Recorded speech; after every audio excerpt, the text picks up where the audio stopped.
So I went to JHS at a place called Chapatre.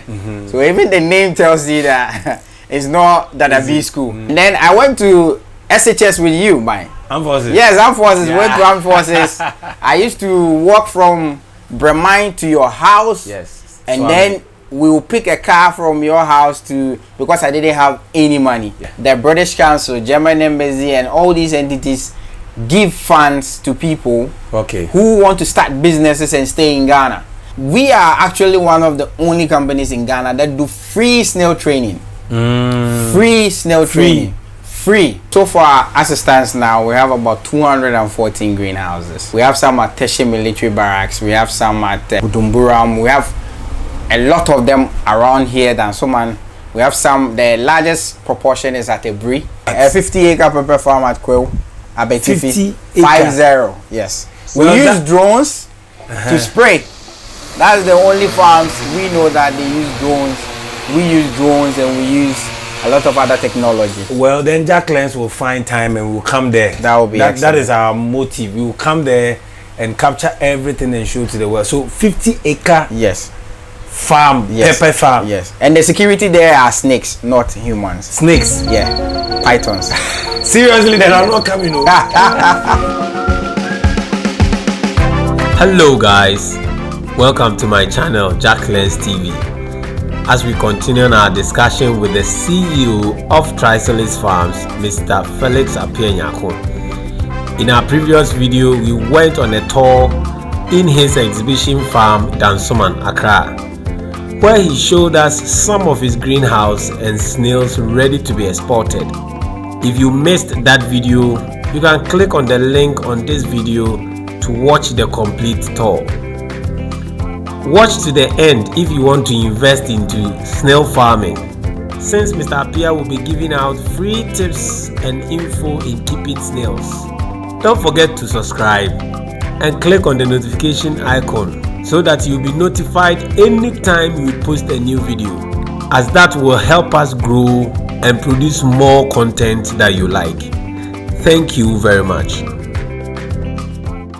Okay, so like you know me already, my name is Felix Apianyako, a trained or educated civil engineer, but now I'm a bona fide farmer 100%.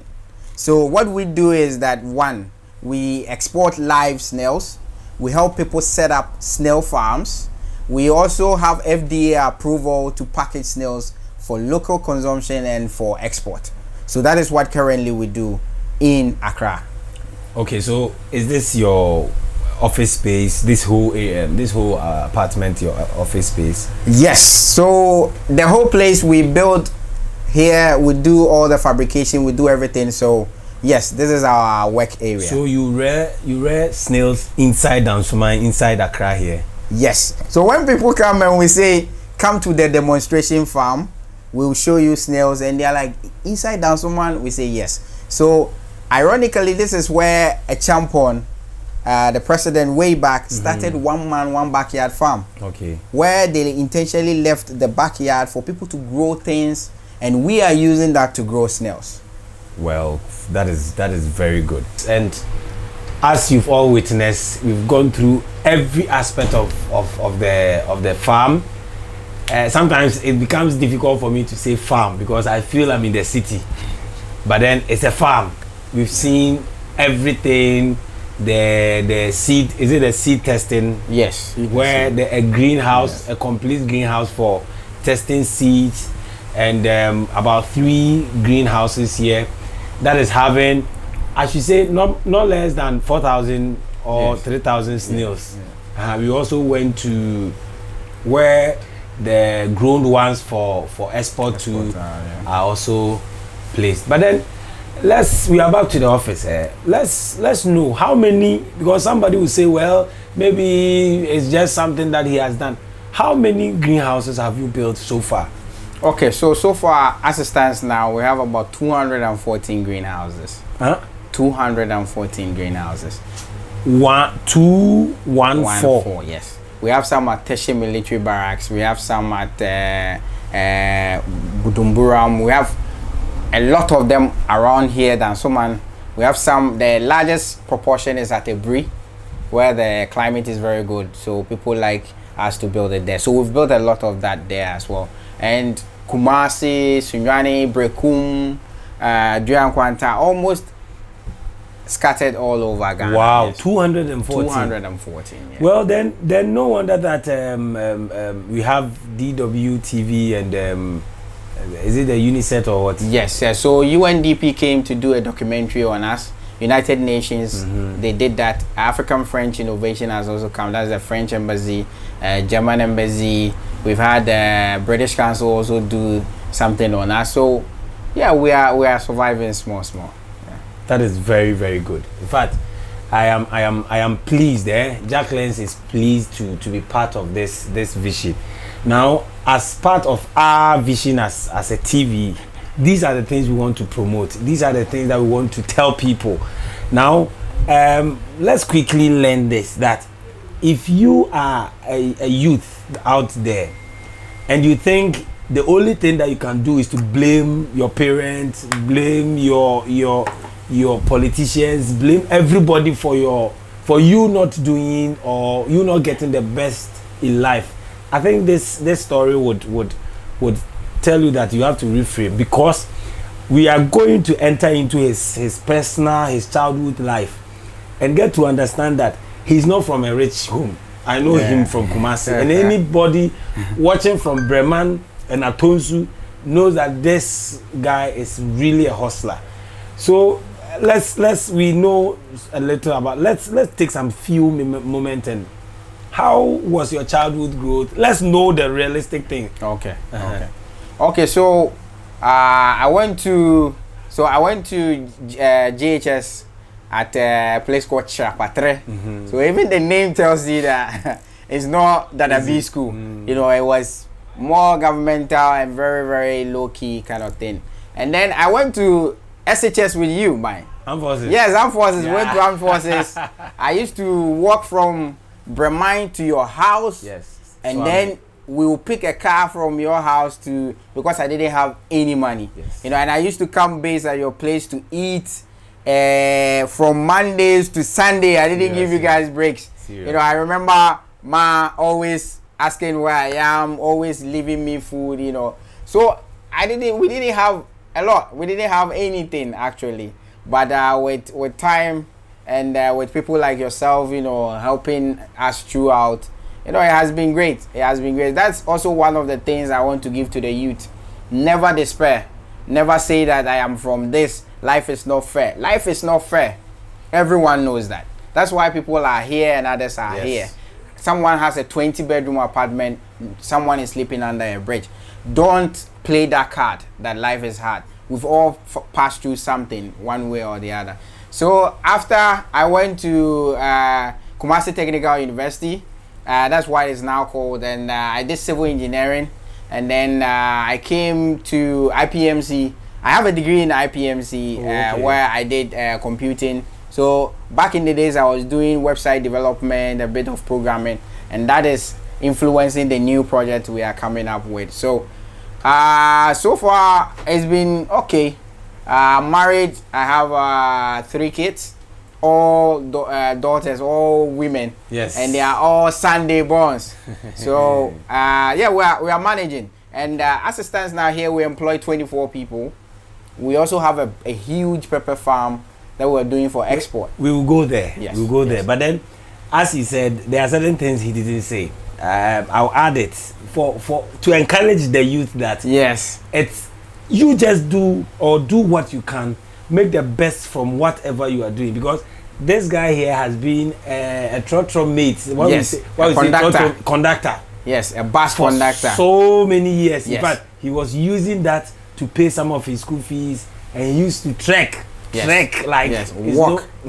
He has some shoe that we used to call Ekumok. So that is very true, and I am happy to be part and to see all these things. So quickly, how did because I know you have worked. You started with Walk of Fortune. Walk of Fortune, yes. Yes. Where you worked from Kumasi to Obuasi. Yes. So to me, impact was in my blood. Like I wanted people to get good living. Even though I didn't have that, I knew how difficult it was. So every project we do, we put impact in there. We want to employ more people, give jobs, give food, etc. So we started with NGO side, like, you know, working to raise funds, to create awareness. Then we saw it wasn't really doing well. You know, in our part of the world, people don't really like those things. So you have to work and use your money to do the good. Yeah. That is what people want. And once they see it is going, they will come and help. But if you want people to start first, they don't start first. So we went into website development. That too, we did a lot of websites, and I sold the company actually to someone who also continued. So the little we got, we started with the Snail farms. So the Snail farm, we were doing backyard, small, learning how it is done. We went to CSIR. They took us about 250 CDs back then. A lot of money, and they taught you how to do it. When you call them, that snails are dying, this and that, you know, they don't really give you a good. I don't blame them because they are very little people, like they're just small. You know, they can't help everybody. We had to do the research ourselves. So we went into full research mode for almost 3 years before we started selling. And to our surprise, people loved snails and wanted a lot of snails, that it was overwhelming. That's why we started commercial quantity snails. And I remember you also bidded for a lot of I don't know, is it funds or funding? Yes. And so with respect to as a youth, doing something, instead of, let's say, me walking through the desert to Europe and other places, the British Council, German Embassy, and all these entities give funds to people who want to start businesses and stay in Ghana. So we, for instance, have won up to the tune of about $150,000 in funding, free money, grants, because we are doing all these processes. We have one here, which we got from African French Innovation. If the camera can zoom in. Yes, 15,000 euros for free. For being innovative. We've won £2,000 from British Council. I think it's InnoHub, right? Yeah, InnoHub. Connecting, inspiring, and transforming. Yes, but it belongs to the French Embassy. So they helped with that project. We even went there, met the ambassadors and dignitaries, and took pictures and videos, you know. So it's very good. And then we won some from British Council up to the tune of about £20,000. We've won some at German Embassy. Yeah, like our girlfriend. Every competition we've been chopping like that till, you know. So we are doing a lot of and the good thing is, youth, wherever you are, document. Document your processes. Do not stay in the darkness. Everything is content. Everything is selling you. Do not stay in the darkness. Document every process of your business. So we do documentation every time. If another entity like TV3 or any other entity like Jack Lens, you are here, we're also recording you. That we show people that we are fortunate to have had Jack Lens come visit us. Had other entities come visit us. So it is a good process to let people see that you are transparent and you have all these processes and they can see. And they follow. People like to follow growth. So do that to your businesses and they will grow. That is great. What is the way forward? What is the way forward for Trisolis? Because I can see having 214 tents with 24 staff and having a site at where we have Kwewu, Abetifi, and then we have some at Humase, and we have around the Brie.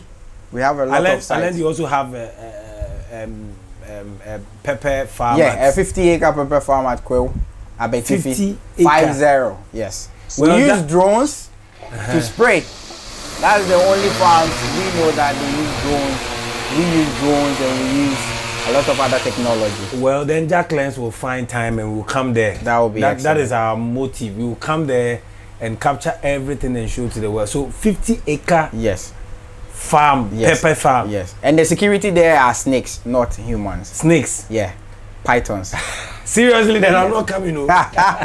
Well, then we will find time and come. Sure, and come sure. there. You're always welcome. So what is the way forward? What is the end, or where does Trisolis want to see itself in some years to come?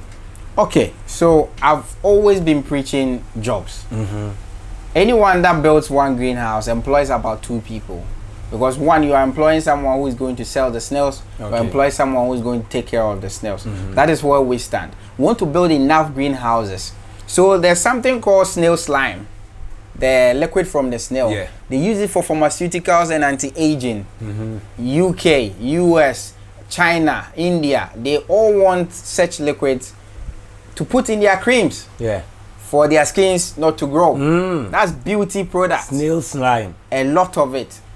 50 ml, which is the one we call gentian violet, is sold for $50. $50, which is pure about 500 slime. cedis. Pure slime. In Ghana here. Yes, it's sold for $50. Anyone who is watching can go to AliExpress or Alibaba, check and see snail slime extracts. Pure ones are very expensive, so people pour in their creams and then use it, or some who have money will just put it on their face straight, and they are saying it helps.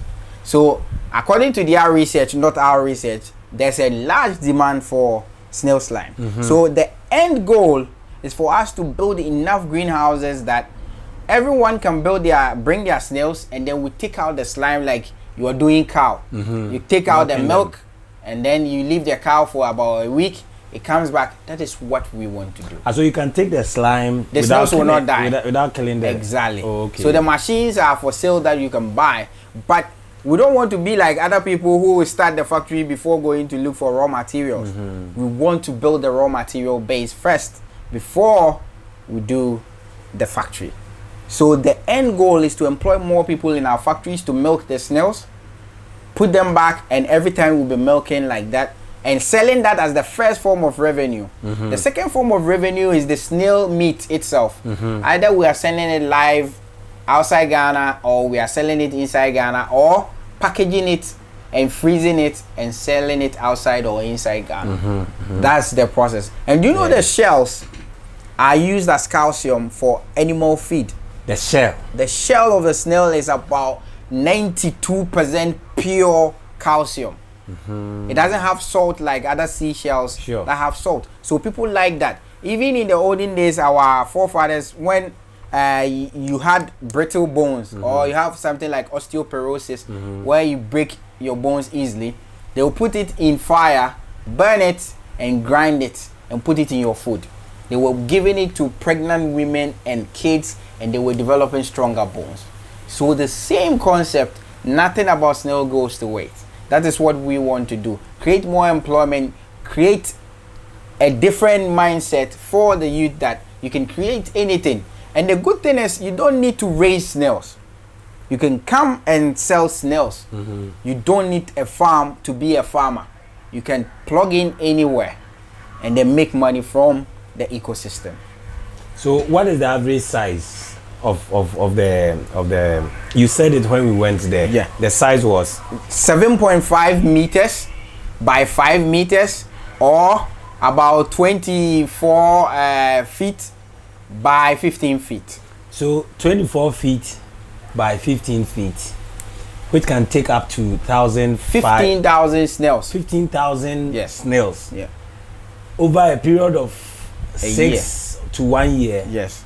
You can sell them and restock it. Yes. It doesn't smell. It doesn't make noise. Yeah. Which you can sell to Trisolis, or if you have the market, you can sell on your own. Yeah. After every year. Every year. And they also lay eggs. Yes, they lay eggs. You sell the young ones, you keep the older ones, and then they will lay again up to about 3 years. Then they are large like the ones you saw there. So we'll buy them. They don't lay anymore. We buy them, and they will give you younger ones to start the cycle again. Oh, okay. That is very good. That is very good.